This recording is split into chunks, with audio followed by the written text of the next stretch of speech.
Hi, and welcome back to Reddit Whispers. My world is a fortress of silence, built of glass and light. It is a hermetically sealed command center, a digital panopticon from which I observe the chaotic, predictable, and endlessly fascinating rhythm of the global economy. My name is Kalen, and for the last 7 years I have not stepped outside this room. Not for a walk in the sun, not for a cup of coffee, not even to collect the mail. To the world, I am a ghost, a myth, a legendary day trader known only by my online handle, Nix. To the very few who know my real name, I am a diagnosed agoraphobe, a man whose brilliant mind is housed in a cage of its own crippling anxiety. But here, in this room, I am not a prisoner. I am a king. My throne is a ridiculously ergonomic chair that costs more than a small car. My kingdom is the silent, flickering constellation of 8 40-inch monitors that arc around me like the cockpit of a starship. On these screens, the world is not a terrifying, unpredictable place. It is data. It is a river of numbers, a cascade of candlestick charts, a real-time sentiment analysis of a million different news feeds. It is a world I can understand, a world I can control. From this room, with the quiet, deliberate click of a mouse, I can move markets, I can build fortunes, I can wage silent, bloodless wars. The fear, the suffocating, irrational terror that grips me at the mere thought of an open space, an uncontrolled environment, does not exist here. Here, I am safe. Here, I am God. But even a god needs an emissary, a connection to the messy, physical world beyond the screen. My emissary, my oracle, my sole trusted ambassador to the world of sunshine and solid objects was my wife, Serafina. She was the one who translated my digital wealth into a physical reality. She was the one who designed our beautiful, minimalist penthouse apartment, which was, in essence, just a luxurious life support system for this very room. She was the one who dealt with the lawyers, the accountants, the art dealers. She was the beautiful, graceful, and utterly competent face of my invisible empire. Our marriage was a strange and delicate ecosystem, a partnership built on a profound and, I thought, unbreakable asymmetry. I was the engine, the black box that generated the power. She was the conductor, the one who channeled that power into a life of quiet, curated luxury. I needed her to be my shield against the world. She needed me to be the architect of hers. It was a perfect, symbiotic relationship, or so I believed. My trust in her was absolute. It had to be. In a life built on paranoia, on the constant second-by-second analysis of risk, you must have one single data point that you accept as an axiom, a foundational truth upon which all other calculations are based. Serafina was my axiom. She was the one variable I never questioned. Her love, her loyalty, her presence, it was the stable, unchanging bedrock upon which my volatile, chaotic world was built. The day the bedrock was revealed to be quicksand began like any other day. I was in my chair by 4 a.m., ready for the opening of the European markets. The world was quiet. The city below was a glittering, sleeping beast. Serafina was asleep in our bedroom, a silent, peaceful presence at the other end of our large, empty apartment. I was in the zone, a state of deep, focused immersion where the world outside my screen ceases to exist. I was tracking the movement of a German pharmaceutical stock, watching the ebb and flow of the bids and asks, the digital heartbeat of a billion-dollar corporation. I had a massive position, a high-stakes, high-leverage bet on the outcome of a clinical trial that was due to be announced. The tension in the digital air was palpable. My entire world was focused on the tiny, flickering numbers on screen 4. The room behind me was dark, the only light the cool, blue-white glow of the monitors. The screens are matte, anti-glare, designed to be looked at for 16 hours a day without causing eye strain. But when they are displaying a dark background, a black chart, a dark mode news feed, they have a faint, almost imperceptible reflectivity. A man can catch a glimpse of the world behind him, a ghostly, distorted image in the glass. It was a flicker of movement. A shadow in the dark reflection of screen 6, which was displaying a dormant black terminal window. It was so subtle, so fleeting, that my conscious mind almost dismissed it. But the part of my brain that has been trained for years to recognize anomalies, to see the one single data point that is out of place in a sea of millions, registered it. It was a tell. I did not move. I did not turn. To react would be to reveal that I had seen. The core of my profession is the art of not betraying your knowledge. I remained the statue in the chair, my eyes fixed on the pharmaceutical stock, my hands steady on my mouse. But a part of my consciousness, a kind of secondary, parallel processor, was now entirely focused on the ghostly, distorted world reflected in the dark glass of screen 6. I saw her. It was Serafina. She was standing in the doorway of the sanctuary, her silhouette a dark, slender shape against the faint light of the hallway. I had assumed she was asleep. My heart gave a small, warm flutter. She had woken up and had come to bring me coffee, a small, loving ritual she sometimes performed during my long pre-dawn sessions. But she was not holding a coffee cup. She was holding her phone. And she was holding it up, angled towards my screens, the small blue light of its camera a tiny, malevolent star in the darkness. She was not bringing me coffee. She was taking a picture. The image was there and gone in a second, a soft, almost inaudible click. And then the silhouette retreated, melting back into the darkness of the hallway. The door to the sanctuary whispered shut. I sat there, my hand still on the mouse, my eyes still on the flickering numbers. But I was no longer seeing the stock chart. I was seeing the ghost in the machine. I was seeing the reflection of my wife, stealing the secrets from my screens. My first thought was a desperate, grasping attempt at an innocent explanation. She was taking a picture of me, working, an artistic, moody shot of her reclusive, genius husband in his natural habitat. She was an aesthete, after all. She saw the world in compositions. But her movements had not been the movements of an artist. They had been the movements of a spy. The stealth, the angle of the phone, the quick, furtive retreat. It was an act of espionage, committed in the heart of my own supposedly secure fortress. My mind, the cold, analytical engine, began to churn, processing this new, catastrophic data point. 1,000 small, previously disconnected anomalies from the past few months began to connect, to form a new and terrifying pattern. The wrong number call she would receive, which she would always end with a flustered, whispered apology. The new encrypted messaging app on her phone, which she had claimed was for her charity board communications. The sudden, inexplicable interest she had developed in the arcane terminology of my work, asking questions about short squeezes and put options, questions I had answered with a kind of proud, pedagogical enthusiasm, flattered by her interest in my strange, esoteric world.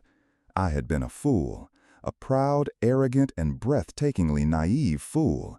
I had been so confident in my ability to read the tales of the entire world that I had never once thought to read the tales of the one person who was standing right behind me.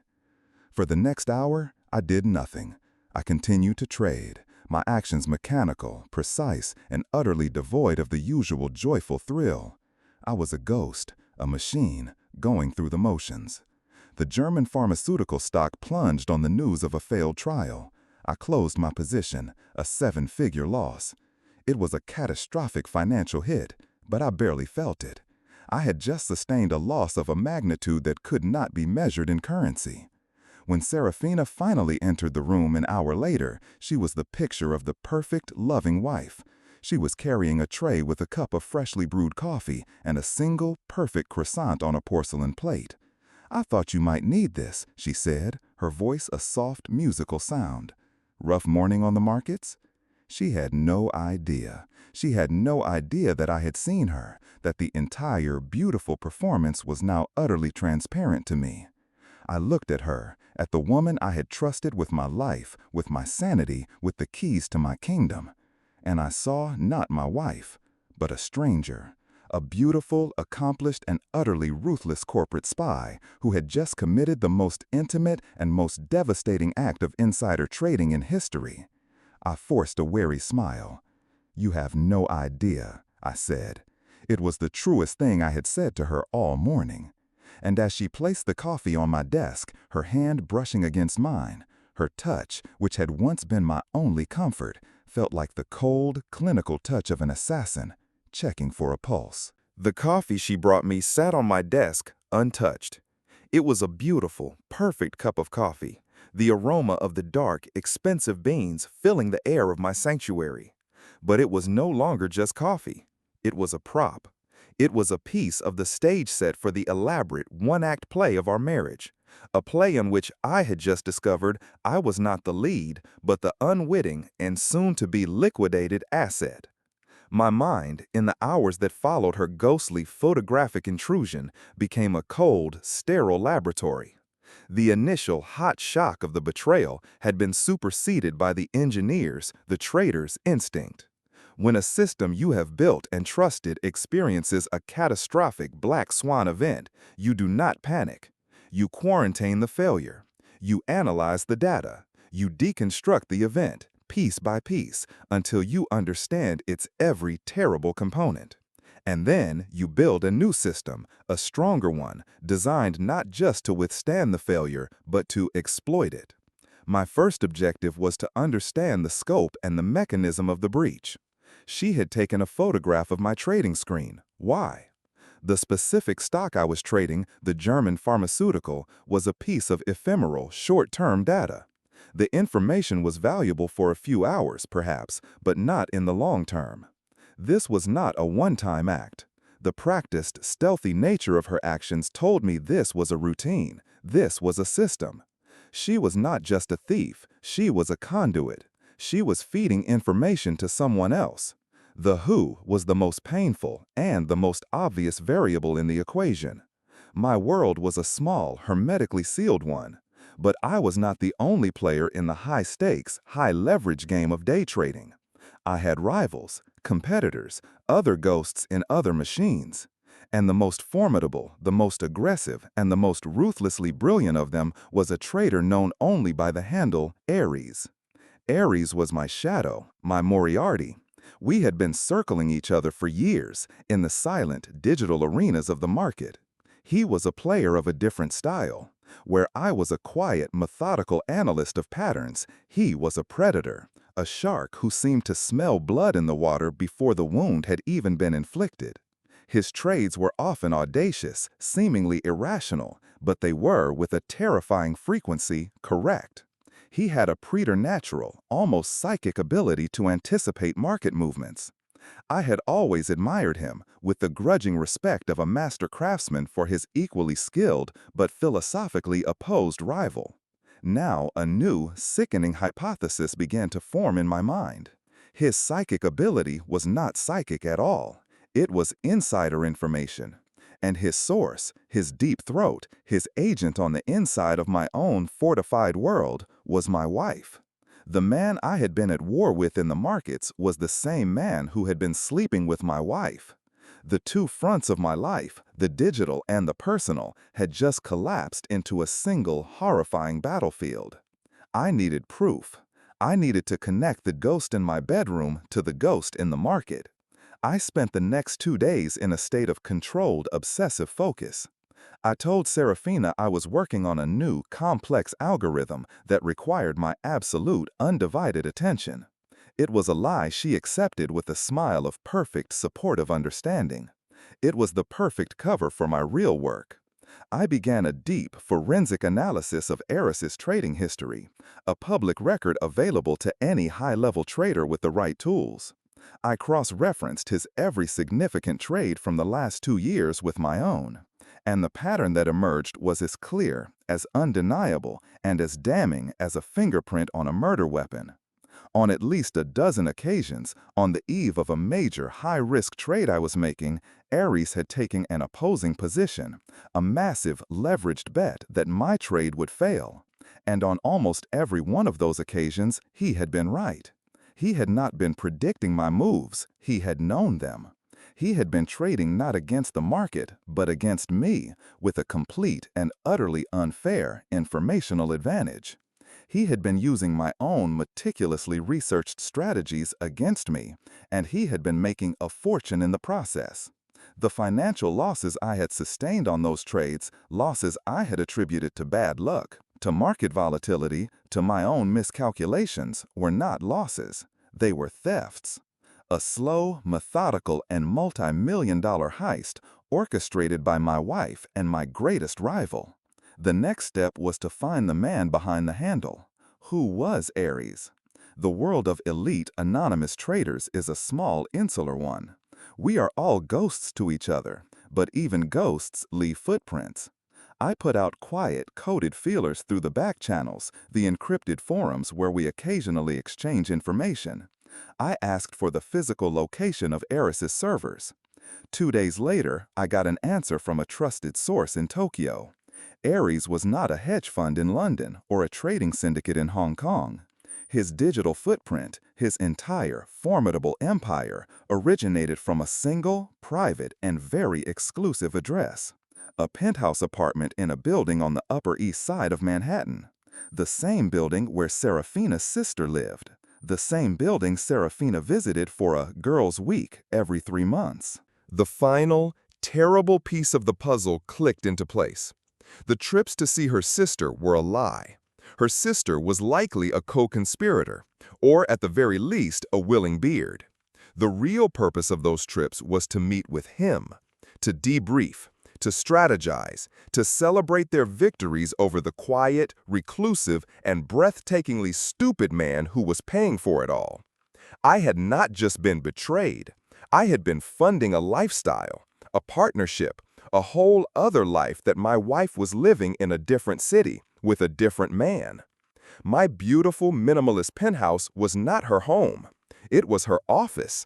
It was her remote field station from which she conducted her espionage. And I was not her husband. I was her mark. The cold, analytical part of my brain was now in complete and total control. The husband was dead. The trader, the strategist, the man who saw the world as a complex system of action and reaction was all that was left. My objective was no longer to understand. It was to act. I had to design a new trade. Not a trade of stocks or commodities. A trade of information. A trade designed to exploit the single, fatal weakness in their perfect system, their belief in my absolute and perpetual ignorance. My plan began to form. It was a plan that was, in its own way, a work of art, a masterpiece of misdirection and deceit. It was a false flag operation, a strategy designed to make them believe they were acting on my secret information, when in fact they would be acting on a carefully crafted and utterly fraudulent set of data that I would feed them myself.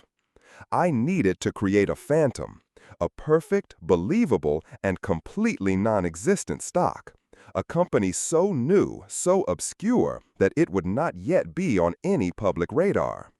I spent a week creating it. I registered a shell corporation in a country with lax regulations. I created a slick, professional website for a company I called Helios Gene Therapeutics, a biotech firm that was on the verge of a revolutionary breakthrough in cancer treatment. I populated the website with fake press releases, with fabricated clinical trial data, with the glossy professional headshots of a board of directors I had created using an AI image generator. It was a perfect, beautiful, and completely hollow corporate entity. It was a ghost, my ghost. The next step was to make myself believe in it. I began to research Helios. I left browser windows open on my screens. I made notes in my trading journal. I even had a series of loud, one-sided phone calls with a broker, discussing the rumors and the enormous potential of this new miracle company. I was performing for an audience of one, the woman who was, I now knew, watching my every move. And then I began to buy. I started funneling my own real money into my phantom company. Small amounts at first, then larger, more significant blocks of shares. To the outside world, to my own brokerage firm, it looked like I was taking a massive and deeply irrational bet on an unknown, unproven, and highly speculative stock. I was creating a narrative of obsession, The story of a reclusive genius who had found the next great world-changing company and who was going all in. I was baiting the trap with my own flesh. And I knew with an absolute certainty that she and he were watching, and that soon, very soon, the shark that was Eris would begin to circle, ready to take the biggest bite of his career. The bait had to be irresistible. It couldn't just be a rumor. It had to be a full-blown, multi-sensory performance. My life within the glass walls of my sanctuary became a stage. And every action I took, every word I muttered, was a line in the script of my own carefully constructed obsession with Helios gene therapeutics. I became a man possessed. I would spend hours staring at the fake stock charts I had created for Helios, my face a mask of intense, focused concentration. I would have heated, one-sided arguments on the phone with my fictional insider source at the company, my voice a mixture of excitement and frustration.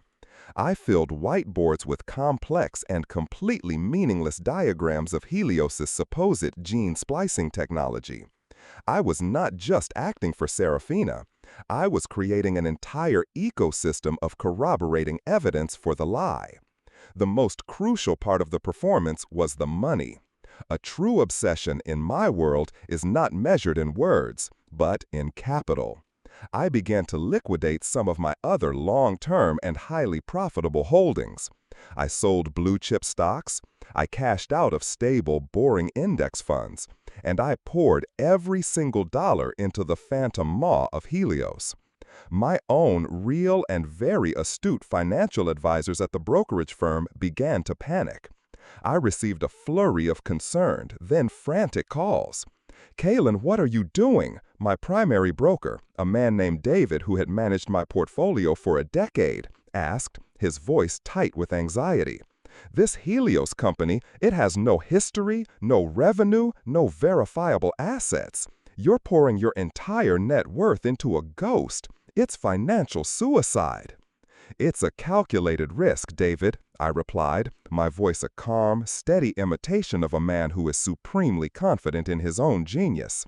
"You see a ghost. I see the future. Trust me." He didn't trust me. He thought I had finally, after all these years of isolation, gone mad.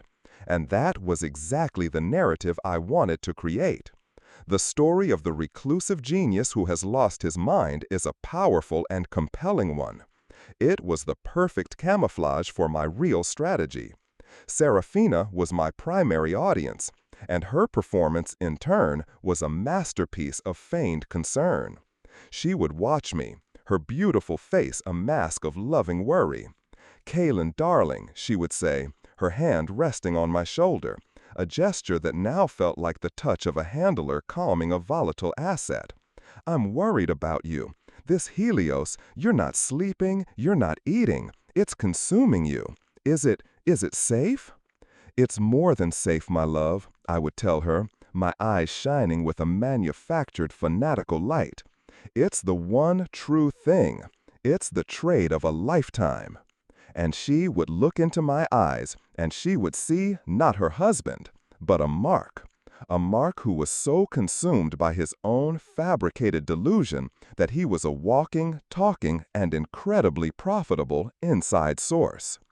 The signal that she had taken the bait came in the form of a small, almost imperceptible change in her routine. She had always been meticulous about her digital security, a lesson she had, ironically, learned from me. But now she became a little careless. She left her laptop open on the kitchen counter. She would forget to log out of her encrypted messaging app. She was leaving a trail for me, a series of carefully curated breadcrumbs designed to lead me to the truth she wanted me to find. She was playing her own game, a game of reverse psychology. She wanted me to discover her communications with a financial advisor, a man who was, of course, Eris. She wanted me to see her worry, to see her seeking outside help to protect our assets from her husband's madness. It was a brilliant, multi-layered deception, and I admired the craftsmanship of it even as I was preparing to dismantle it.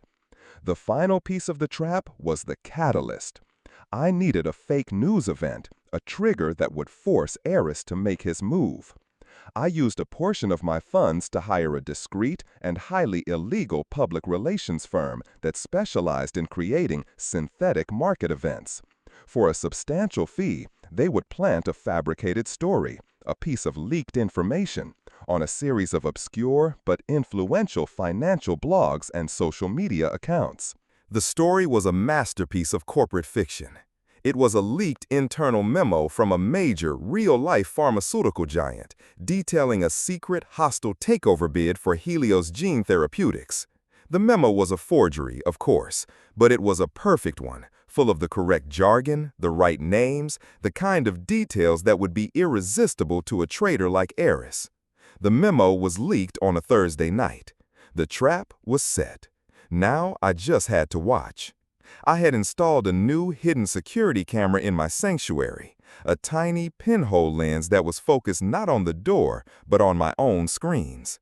I had a live feed of it on my personal tablet, which I kept hidden from view. That night, I played the final scene of my performance. I pretended to be asleep in my chair, exhausted from a long day of obsessive trading. And I watched. Around 3 a.m., she entered the room. She moved with the silent, practiced grace of a cat burglar. She did not need to take a picture this time. She knew exactly what she was looking for. She gently moved my mouse, waking the screens. She saw the leaked memo, which I had left open in a browser window. She saw the massive multi-million-dollar buy order I had queued up, ready to execute at the market's open, a final, desperate bet on the takeover. Her face, illuminated by the cold blue glow of the screens, was a study in pure, triumphant greed. She had it. She had the final, crucial piece of information, the smoking gun. She took out her phone. She opened the encrypted messaging app, and she began to type, her fingers flying across the screen. I watched her on the tiny hidden feed on my tablet, and I felt a profound and strangely peaceful sense of finality. She was not just my wife. She was not just a spy. She was a variable in an equation, and she had just performed her function perfectly. She was the false signal, the Judas goat, and she was about to lead her lover and his entire financial empire, not to a feast, but to the slaughter.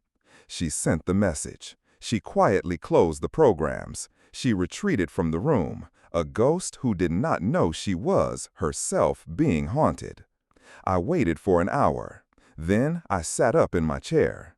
I canceled my massive fake buy order for Helios, and I opened a new order window. I did not buy. I began to build the largest, most leveraged, and most aggressive short position of my entire career. I was betting everything I had, and millions more that I borrowed, on a single absolute certainty. That Helios Gene Therapeutics, the company that existed only in my own mind and on a handful of servers, was about to become the most catastrophic and the most profitable failure in the history of the stock market. The market was set to open in 2 hours. The trade of a lifetime was, indeed, about to happen. It was just not the one they were expecting. The hour before the market opens is a sacred, silent time. It is a moment of pure, compressed potential, the deep breath before the plunge. But on that morning, the silence in my sanctuary was different. It was not the silence of calm, focused preparation. It was the silence of a perfectly calibrated trap, waiting for its victim. I watched the pre-market data feeds, and I saw the first faint tremors of the earthquake I had engineered. The synthetic news story, the forged memo, had done its work. The blogs were buzzing. The financial chat rooms were alight with speculation. Helios Gene Therapeutics, the company that had not existed a month ago, was now the hottest, most talked-about stock in the world. And then I saw it. A massive pre-market buy order for Helios shares, placed through a series of offshore brokerage houses known for their anonymity. It was a tidal wave of capital, an attempt to corner the market before the official open. It was a move of breathtaking arrogance and aggression. It was Eris's signature. He had taken the bait. He had seen my obsession. He had received the inside information from Serafina about the takeover, and he was making his move. He was betting the farm. He was betting his entire fund on the truth of my lie. The opening bell chimed, a digital, insignificant sound that heralded a financial apocalypse. The price of Helios stock, a stock whose only real value was the electricity powering the server it was hosted on, exploded. It gapped up 100%, then 200%, then 500%. The feeding frenzy had begun. The small retail investors, the suckers, were piling in, chasing the rocket ship, terrified of missing out. And Eris and his lover, my wife, were watching their own net worth multiplying at a dizzying, intoxicating rate. I did nothing. I just watched. My own position, my massive short, was bleeding money at a catastrophic rate. On paper, I was losing millions of dollars every second. My broker, David, was calling my private line, his voice a high-pitched, hysterical scream. "Kaylin, get out! Get out now! It's a short squeeze of historic proportions. You're going to be wiped out." "Hold the line, David," I said, my voice a calm, steady island in the middle of his hurricane of panic. "Just hold the line." I let the frenzy continue for exactly 15 minutes. I let the bubble inflate to its maximum, beautiful, and utterly fraudulent size. I let them feel the full, dizzying, euphoric high of their victory. And then I picked up my phone, and I made a call. To the public relations firm I had hired. "Execute Phase 2, I said, and I hung up. Phase 2 was the pen. It was a second, pre-planned press release, distributed this time not to obscure blogs, but to the mainstream, reputable financial news wires, Reuters, Bloomberg, the Associated Press. The press release was from the real pharmaceutical giant, the one mentioned in my forged memo. It was a short, brutal, and legally vetted statement. It said simply that the company had no knowledge of and no affiliation with a company called Helios Gene Therapeutics, that the circulating memo was a complete fabrication, and that they had already alerted the SEC and the Department of Justice to a clear and malicious case of market manipulation. The effect was not instantaneous.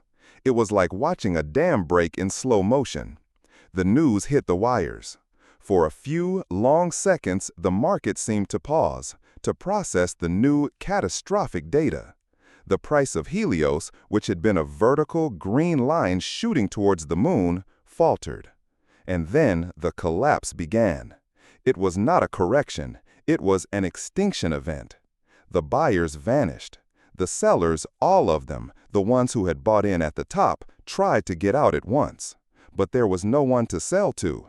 The bid had disappeared. The stock went into a free fall, a vertical red line plunging into the abyss. In the space of less than 60 seconds, a company that had, on paper, been worth billions of dollars was now worth exactly what it had always been worth, zero. My own screen was a sea of green. My short position, the bet on failure, had become a geyser of profit. The numbers were climbing so fast I couldn't track them. It was the single most profitable trade of my career, a grand slam of epic, historic proportions. But I was not looking at my own screen. I was looking at the feed from my hidden camera. Serena had come into the room. She was not the cool, confident spy from the night before. Her face was a mask of pale, incomprehensible horror. She was staring at my screens, at the carnage, at the impossible, vertical red line of Helios. She was watching her entire, beautiful, stolen world evaporate in real time. She did not seem to see me. She was in a state of shock, her mind unable to process the speed and the totality of her own ruin. And then her phone began to ring. It was a frantic, incessant buzzing. I knew who it was. It was Aries, the man who had just been vaporized, the man who was now on the other end of a margin call that would not just bankrupt him, but would likely land him in prison. She answered the phone, her hand trembling. I could not hear his voice, but I could imagine the sound of it, the raw, screaming rage of a king who has just lost his entire kingdom. I only heard her side of the conversation. It was a series of small, broken, and utterly pathetic whispers. I don't know. I don't understand. I saw it. I saw his screen. It was real. I don't know. And then I stood up from my chair, and I turned to face her. I walked towards her, and for the first time, she seemed to see me. Her eyes met mine, and in my eyes, she saw not the mad, obsessive fool from my performance. She saw the quiet, cold, and methodical architect of her own personal and perfectly executed market crash. She did not scream. She did not cry. She just stared at me, her face a blank white canvas of utter, complete, and final understanding. I did not say a word. I simply reached out and I took the coffee cup, her peace offering from a lifetime ago, from my desk, and I walked to the small stainless steel sink in the corner of my sanctuary, and I poured the cold, untouched coffee down the drain. The sound of the liquid gurgling away was the only sound in the silent, ruined room. It was the sound of her marriage, it was the sound of her life, it was the sound of nothing. The demolition was complete. Now that you've heard this story, I want to know, when did someone's true colors finally show to you? Share your experience below and hit like and subscribe to Reddit Whispers for more real-life twists.